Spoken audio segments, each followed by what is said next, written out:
So, hello and welcome back, lovely people, to the Wildflowers podcast or the Wildflowers podcast, because we are talking about flow, about well being. And today we are also going to talk about movement, dance. And I found a lovely poem on the nets from a guy called Superman, I believe. And they say to dance like nobody is watching. I think that implies that we are afraid or ashamed to dance in front of people. I say dance like everybody is watching. Dance like your children are watching, your ancestors, your family. Dance for those who are hurting, those who can't dance, those who lost loved ones, and those who suffer injustice throughout the world. Let every step be a prayer for humanity. Most of all, dance for the Creator, who breathed it into your soul, so you may celebrate this gift of life. Those are such beautiful words and are perfectly fitting in with our guest today, which is Rebecca Faro, calling in from Spain. Rebecca, hi. Hi. Oh, lovely to be here. Where are you calling in from? I live in Orchiva, which is southern Spain, near Granada. Cool. Yeah. So dancing is a subject, a topic that you are really like to talk about, because you are dancing already since you were 9 or 10, I believe. Maybe you can introduce yourself a little bit if you want. Yeah, so I started dancing full kind of training to dance when I was 10, and I went to a stage school for many years and did lots of was doing ballet, tap, jazz, all spectrum really. And then when I was 17, I auditioned for the London Contemporary, and at that audition, they gave you a physical, medical, and they found out I had a back problem, which I didn't know anything about. So they told me I had to stop dancing, which obviously was a big blow to me because I was going to have a career in it as I thought. But it kind of just changed the way I dance. After that, I did a creative movement training based on the Anna Halprin technique, and that's very much from dancing from the inside out. So I had to let go of all my trained sort of way of moving and more get into the essence of myself and move from there, which is what I love to do, and I teach that now. Mm-hmm. And just a little curiosity, Rebecca, I've heard of the Alexander technique and how they often use that with dancers. So the Anna Halprin that you were talking about, what were the key components of that? Yeah, she very much, she's was a lady in that lives in America. She very much uses movement with art. So you go from moving and then expressing through art. And I now have sort of developed a way of doing more movement with writing, going from movement to writing. So it's a way, I suppose, of grounding your experience when you've been moving. Yeah, I love that. It's a nice little flow on, really, because I know that creativity, art, writing, and poetry are all elements. You know, it's not just the movement for you, and it's a lovely combo, you know, of all of those things. And you're able to merge elements of the many things that you've done to be able to make some unique offers from what I've seen, not only for individuals, but also for retreats and workshops. yes, yeah. I've been working at Cortico Romero for many years here, and also running workshops in the UK, and I like to work with a theme, and then we sort of unfold that theme throughout, if I'm doing a day's workshop or even a week, through movement, primarily, but then the writing and the sharing. And it's a very exploratory and sort of healing for people to connect with their bodies, because often, as you know, we can get very stuck in our minds and forget about our bodies, and they've got a lot of wisdom within. We've got a lot of wisdom within ourselves. Yeah. Absolutely. And just following on from talking about some of the elements, so that we've got all these different little possibilities for our conversation, I just want to highlight what you've got on your website as far as some of your trainings and explorations. And we've got the creative dance training and the Anna Halpern method, which you mentioned, authentic movement, contact improvisation, rebirthing, creative writing. I know you do some death doula work, and hopefully we can talk about the death cafe work you've done as well.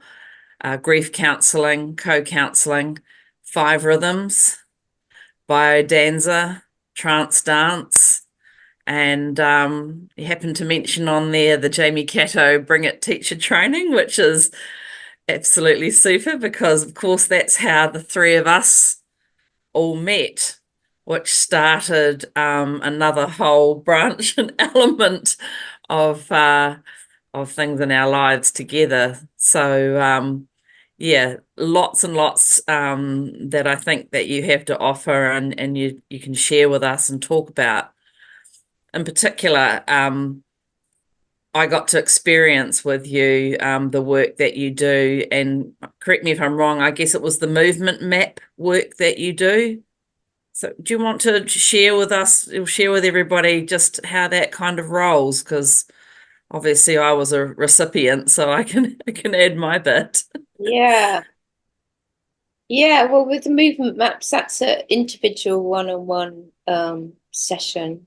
And it's good to have maybe 4 or so. It's really about finding out what is arising within you. First of all, I talk with the person for a while, and then I ask them to embody a part of what I feel is most up, if you like, and explore that through movement, through embodying it, through moving it, through feeling it in the body, and then going from that to immediate sort of free flow writing. And then we usually have a discussion at the end to share what insights come up for them. Because I really believe that you know, it's really helpful to move things that get stuck in the body, emotions, griefs, or even physical pains. You know, if you move them, then you can get some insights into what's going on at a deeper level. And I know, yeah, I did, I think 4 sessions with you, Cheryl, didn't I? Yeah, I was amazed at how I don't think I'd focused so much before on how meditative dance is, but that you have that opportunity to sort of empty the mind somewhat, or just not be focused on what's going on, but then to just sit down and go straight into automatic writing and not judge what's coming out and just let it all flow, and then to be able to reflect that back. It was, I found it quite profound. But what a great guided thing to be able to do in your own living room, with your tenderness and beautiful guidance to help bring and clear some stuff through. I think sometimes we think we have to go and see a counselor in a room, somewhere, drive into the city and sit there. There's just so much more out there, isn't there? So, yeah, I was fortunate. I love the philosophy, which brings everything together as well. Reminds me strongly of Jamie's teaching of yin and yang. Like yin is the cup, the feminine cup who is listening, who is receiving, and yang is the active part who is doing. But I found it beautiful as well how you created out of everything what happened into your life, you created out something beautiful to move on, to move forward. So you didn't stay stuck on some level. You move forward. How can I imagine the dances you perform? I mean, there's no choreography or studied or scripted plan to do something. It's just like listening and moving the body. How can I imagine that? Because I saw also beautiful pictures on your website where you are dancing like burlesque or other styles of dance as well. So how do you move into those different styles? Is there a concept or is it like just flowing and then just receiving and then bring it out? Yeah, I mean, what you saw on my website was probably because I'm part of a little cabaret group and we do performances for weddings, for parties, special occasions and things like that. And so that is a very choreographed way of dancing. You know, we choreograph the piece and then practice a lot. And more in my sessions or in the groups that I run, I always say, I often get people to shut their eyes as well and follow their body. So, if their body wants to just move just see how their body wants to move, it's kind of like, and there's no right or wrong way of doing it. It's just following and that kind of has a sort of unraveling feel to it. It's interesting, for me coming from the very kind of technical world of ballet and contemporary. It's very you have to move like that and that and that. I found it interesting when I was doing the creative movement training because the people that hadn't danced as a kind of training found it much easier than I did because I had to let go of all that trained, but it's still in me, so I can do the can and the other things that I love to perform in my group. So I do love both. To do both. Yeah. Oh.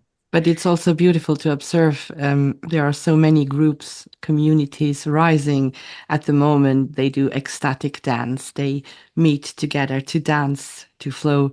You see that more and more nowadays. Yeah, and I think dance is it's such a kind of a way of communicating, obviously non-verbal, and it's like when you're at something where everyone's dancing, of course you're communicating, but without the words, you're communicating through your body, which is it's very beautiful, I find, and very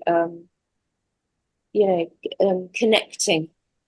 And I think as a society, if you look at Africans, or they dance a lot, and we've kind of got a bit sedentary in the West, and we're a bit stiff up here.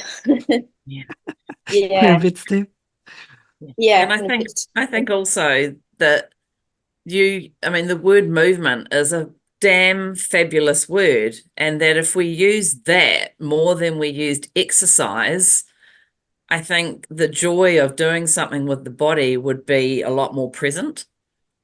Yeah. And it wouldn't be seen like exercise as a chore, and also the fact that dance is such a wonderful key type of movement that people could explore. In fact, oh, well, maybe, that I could do a form of dance instead of going to the gym. Yeah. Yeah. So because you're moving the body. So it's just about language sometimes.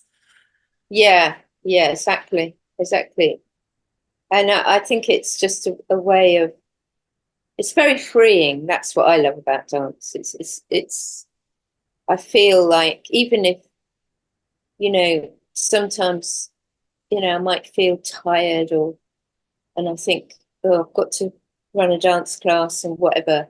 And then it always transforms, the energy moves. So I come out feeling released and lighter and,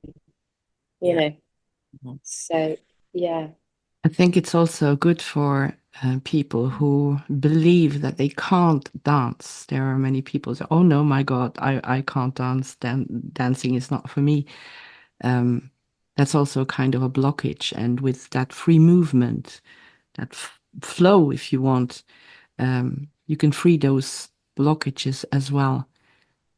Yeah, absolutely. I mean, I've had a lot of feedback about that.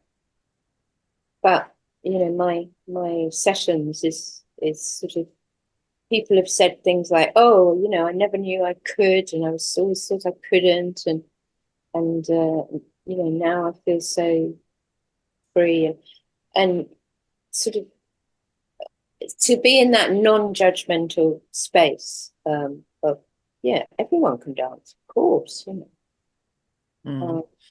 yeah." You're not like the old ballet teacher with the stick.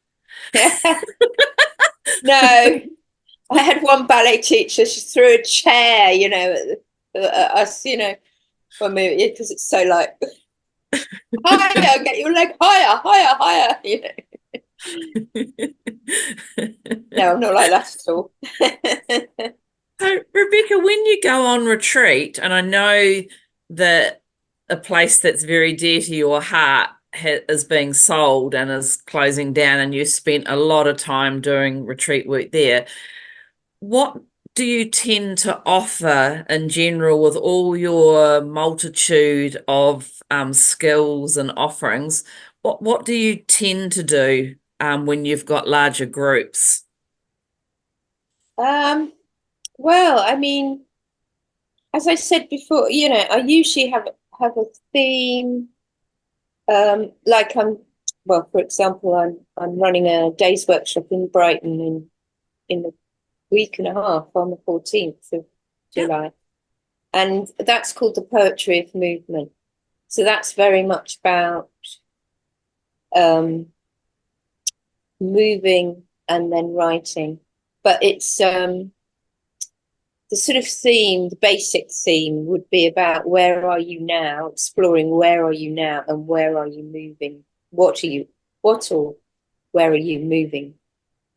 What are you moving towards? But it's very much an exploration through the movement and the words, rather than sitting down thinking, where am I at? So my work is very kind of exploratory. I mean, I've done some theatrical improvisation work and movement and writing, sound, and I bring in a lot of elements into my workshops. Yeah. And then of course I just see where the group is, see what's arising within the group. And, we have some quite deep sharings. Because people come obviously with their stuff, with their bug, and some people might have just been through grief or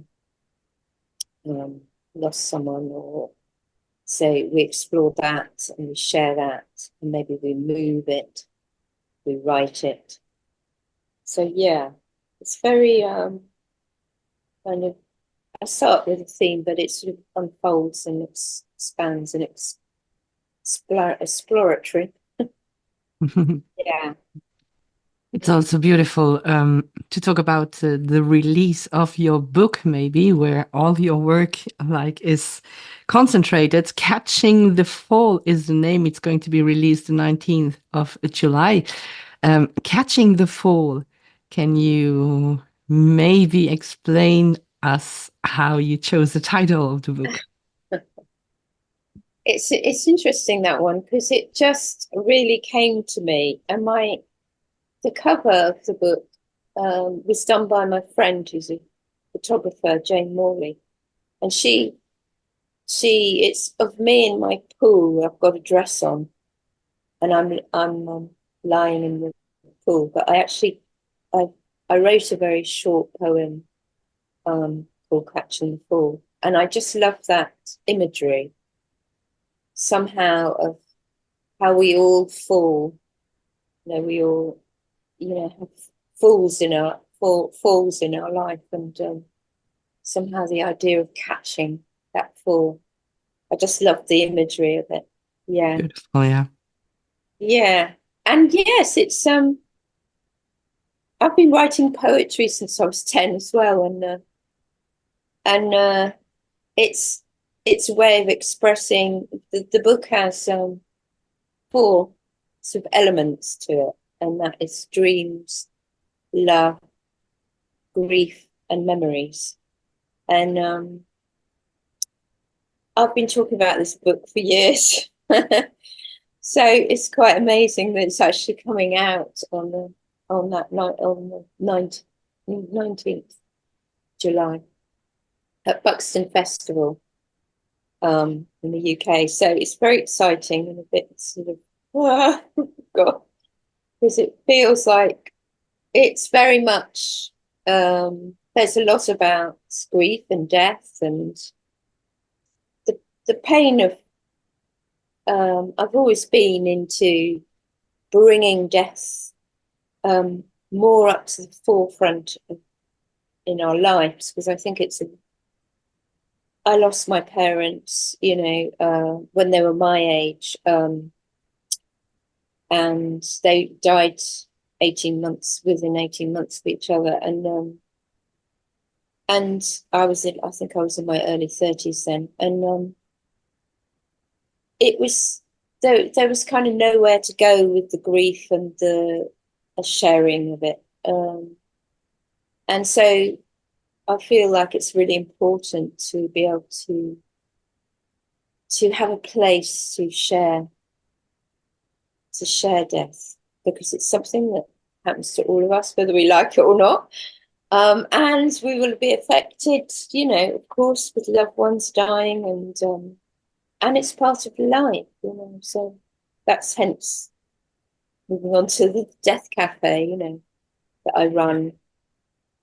I always say it belongs to life. Death belongs to life, as life belongs to death as well. There's no life without death. There's no death without life. Yeah, absolutely, Michelle. And I think if you kind of really realize that, you can live more fully, really. Yeah. The fear of death disappears.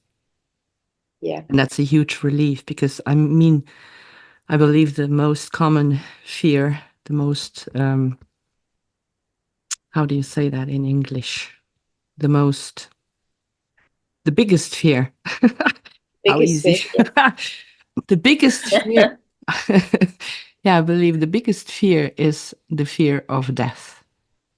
Next to the fear of public speaking, of course. Yeah. Yeah. Yeah. And just briefly talking about death, the Death Cafe, Rebecca, you run that locally, and is it every couple of months or monthly, or how does it work? Yeah, it's usually every couple of months. And it's a space where people can come, and the only requirement is that they talk about death, and it can be, they might have had a loss recently, or they could talk about their own death and the fears around it that come up, or they could talk about what they might think might happen after death. It doesn't matter. So we usually start, in a circle, chairs and people sitting. And we have a space where it's non-interrupting, where people can talk roughly about 5 minutes or whatever. And then we have a cup of tea. And so it's very kind of cozy and relaxed. And then maybe we talk about some of the common themes that came up. I think the last one, the themes were about, loss in childhood. A couple of people have lost their siblings. So, but yeah, it's very relaxed sort of space. It was actually founded by this guy called John Underwood, and he founded it in, I think it was 2011, and he was a Buddhist, and he was just, the Buddhists very much teach about impermanence and death is part of life. And so he just started it in his house in Hackney, I think, and since then it's just been a worldwide. You can look up. Usually in every city there's a death cafe. Either join online or go to physically, which is great. It's really great. And in fact, he died, I think in his 40s, very suddenly, so he set this up and then he died. It was quite amazing. Wow. Yeah. Can people come along there and talk about near-death experiences, or is it not so much that element of death, or does anything go? Really, anything goes, as long as the theme is about death. And what I find really interesting, because some people think, talking about a death for 2 hours, but it's very, very bonding, and you find that it's just very, very relaxing and bonding, and often, there might be tears or laughter, but anything goes, as long as, yeah. Anything is allowed. To share. Sorry, honey. Anything is allowed. It's also beautiful to observe the perspective of the subject, death, in the different countries. I mean, it's not always the same. Like, for example, in Mexico, South America, there are countries who celebrate death, like New Orleans, for example. It's a celebration. It's completely different how people treat the subject death in all the different parts of the world. But it's still, in certain regions, it's such a taboo theme. You don't talk about, that's a little bit sad as well. Yeah, and I think it's quite funny that people say, if I die, I'm afraid it's not if, it's when you die, because there's no if about it, because we are all going to die. And yeah, just to be able to share that, and for grief not to be such, also for not to be such a sort of hidden thing, or or you have to grieve on your own. No, you can share your grief and feel supported in it. And the only thing about the Death Cafe is it's not about giving advice, or it's not about, have to make it clear that it's not a therapy group. You can be supported. It's a safe space. Yeah, a safe space, exactly. Yeah, it's great, actually, really. Oh, it's lovely that you've shared this, and it's still very fitting in what you're able to offer, whether it's the movement, the writing, etc. This rich holding of space for people while emotions are able to move, through the body, whether through language, writing, movement. And I just want to highlight what I found was your beautiful nature and way made, holding space for the process. Really good, and sort of, I think safety is quite often a important element when you're actually going through and feeling all the feelings. And obviously it's an individual thing or even a group thing that you can build rapport and things like that. But I didn't actually realize till I fully, even though I've known you for quite a few years, until I actually read your website and saw how many other elements and experiences you have with your training, particularly with the counselling side of it. I can see now why you're able to offer, so many things. But I'm wondering if the poetry is for you yourself, the rich part of your life right now. Yeah, I've always been able to. I love poetry because for me it's like taps into the very essence of the emotion.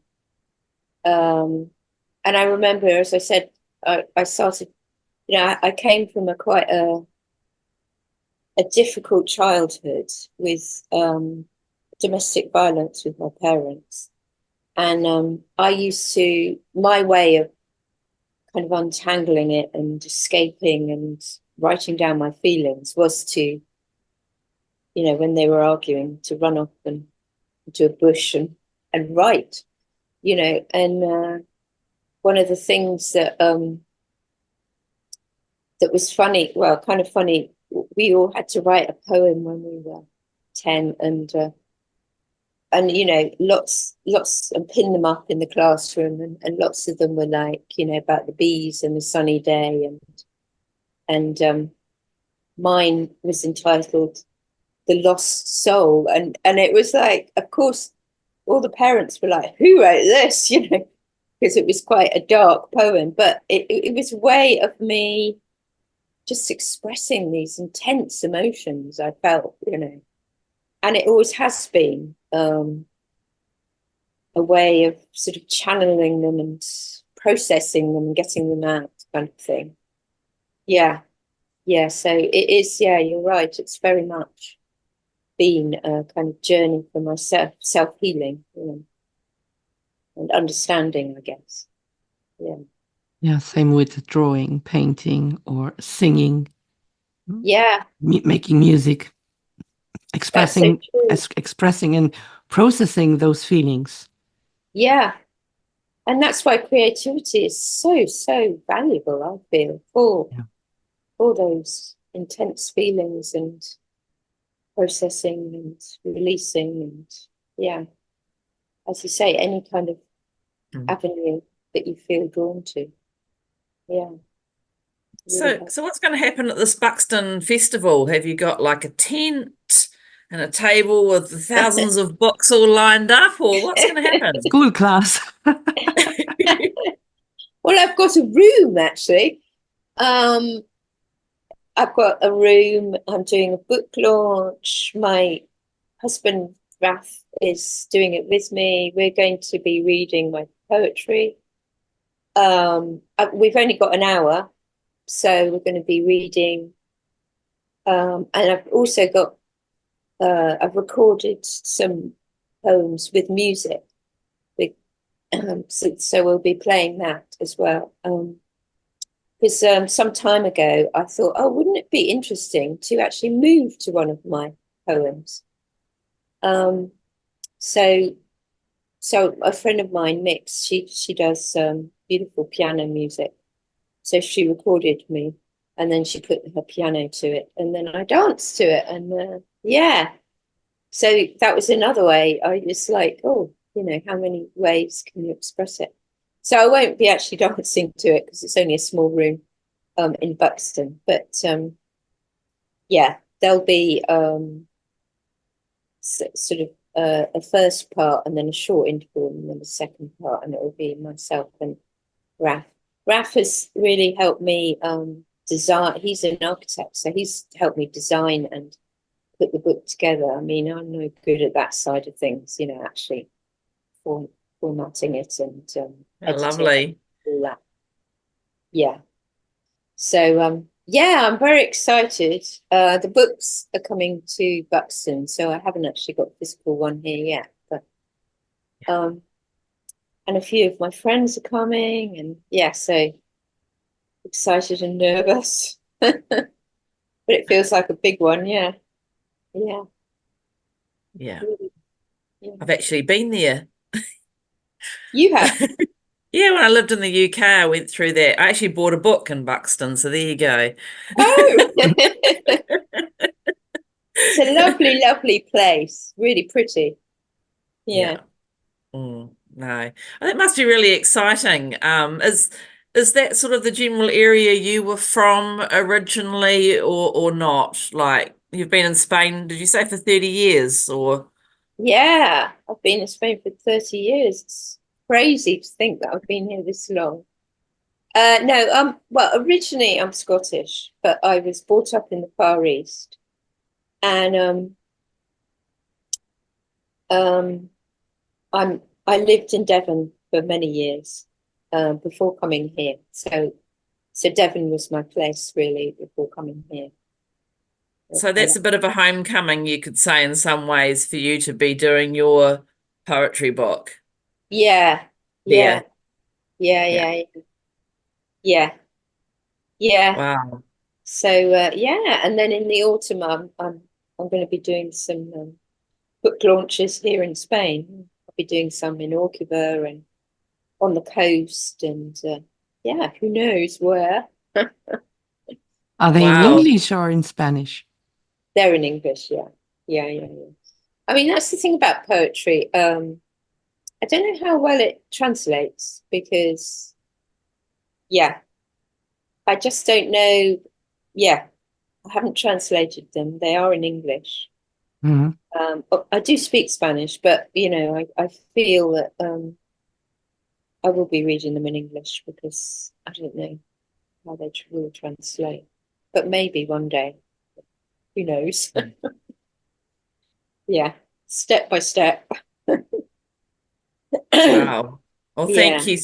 thank you so much, Rebecca, because you've taken us on a beautiful journey from that little girl through your own movement maps and beautiful creativity, the writing flowing through into the poetry where very soon you'll be delivering a really cool workshop on the 14th down in Brighton, which we will pop the details in for, and also for your book launch on the 19th in Buxton, which we wish you every success for. And obviously you've got future plans for your book launches also in Spain. And I guess in the flow of life, it's also, there's many other possibilities still to come. Who knows? But we're really grateful to have had the time with you. You're obviously one of our sisters from the Bring It teacher training we did. Yeah. And Insanely thank you gifted. so much. Oh, thank you so much. Would you like me to read a poem before you go? Please. Thank you. Yes. I got a little bit excited. I forgot that bit. We live as though. How can we know when it comes? How can we know? Time falling between the gaps, liquid escaping the vase unseen. We live as though we might never cross that line. We live as shelled men sharpening our weapons for the fight against death. We live as though we might never crack, might never cease to be. As if we know, and then it comes, in a crowded moment, a slow burdened struggle, and always there's a whisper repeating, what? Let go. To no longer hold this earth between our cramping toes. We live as though, and then it comes, as thunder, as trembling, life fading in slow sheets of sorrow, making a sweet persistent hum that clings to our shoulders. In a deep knowing voice, let go, shaking us awake, insisting on the imaginings of our belly bowl. However it comes, we don't know, so let go, is the repeating drumbeat of our soul. Let go. Beautiful. Love it. Beautiful. Yeah. Thank you. Thank you so much. Thank you, Rebecca, for being here. Coming to our... both of you, inviting me. For turning yourself inside out as well. Inside Out, that's how your website is called. We are going to link everything down below the video as well, the informations about the Wildflow'ers. If you want to get in touch with us, we would be pleased. So check it out under the video down below. And thank you very much, everyone. See you soon. Thank you. Bye. Like and subscribe too, please. Don't forget. Like and subscribe. Yeah. Bye-bye. Bye.